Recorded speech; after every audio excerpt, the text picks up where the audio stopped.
Because haircuts change lives, bro. Like, no lie. Facts. I had a client about in 2020. He was going through mental issues.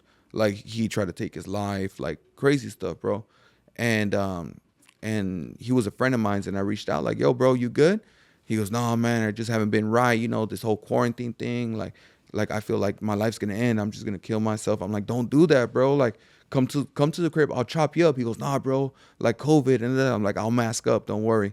And I told him, "If you want, you can mask up too." So he goes, "Okay, cool." So he came by the crib and I chopped him up, and I just let him pretty much uh, uh, let out all of his thoughts on me, you know. And barbers are cheaper than therapists, bro. I'll tell you that right now. Yeah. And I kind of like, helped him cope with everything that was going on at that instant. And I chopped him up, gave him the freshest of the freshest. And he got out of the chair. He goes, "Bro, like, you don't know how much better I feel right now." I'm like, "Dude," he goes, "Yeah, I feel good because I look at myself in the mirror and this is the man I used to be." And he just started breaking down crying, bro. I gave him a big old hug and I'm like, "Bro, like, you're gonna be good." He goes, "Yo, this haircut like really changed my mentality."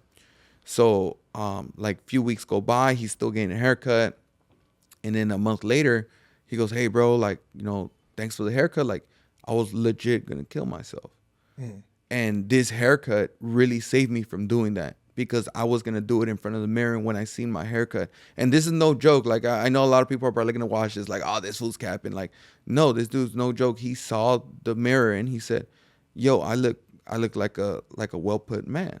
Yeah. And he goes, "I can't do that. Like, everything's gonna be all right." And he goes, "That haircut saved my life, bro." And to this Yeah. day, I still chop him up, bro. I still That's chop what's him up. up. Yeah. And he makes sure that he doesn't skip like 2 weeks without getting a haircut because it messes with your head, bro. I will say that though, like, no, I've been in some like, even with you, like, just barbers I had in my life, they've been great cheap therapists. It's been more than a haircut. It's been a conversation when I couldn't talk to nobody, especially as men. You know, we deal with a lot of like Yo, don't get me issues. started You know with what I that, mean? And bro. people don't understand where we come from and stuff like that. But Yeah. you're right. Like, like, being a great barber, you have to be a great therapist too. And just off of that, I feel like people will keep coming back. I mean, you still gotta look fresh, but I think that separates a great barber. Like, not only to be able to cut up, but just to be able to like help somebody break through their own little issues and stuff like that to get at least get through the day. Yeah, there's know? this video that I seen on Instagram that this guy's talking about. You know what separates a good barber from a great barber? He goes, Yeah. "It's not the skill." He goes, "Because anybody can have the skill. You can have the greatest barber in the barbershop, and he's amazing, but he's right there on his phone chilling, and he has no appointments all day. And you got this dude that's mediocre, and he's busy all day." He goes, "It's because they put a little bit of themselves in them. Like, they keep it personal, Yeah. and you're a good listener, and you remember like certain like things in their life, and you bring it up like, 'Hey, how's this going on?' And da, da, da. And they feel a personal connection. So it's all about we're not in the industry of cutting hair, bro.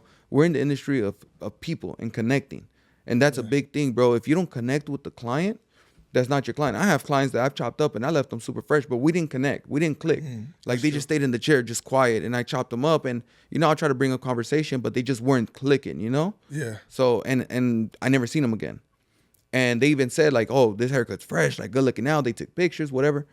And they just never came back. But it's just, you got to have the connection with the client, and that's going to keep bringing them back. Because once you get that connection, you don't want to leave that barber. You know, it's harder to cheat on your barber than your girl, bro, because you don't want to lose that connection with your barber. You could lose that connection with your girl because you find another girl, and you'll find a quick little 10-minute connection, you know? Yeah. Yeah. But with the barber, you have that ear, and they're always listening to you, and you got that connection with them. And I think that goes further than an extra crispy cut with the enhancements and all that facial stuff. That connection is big.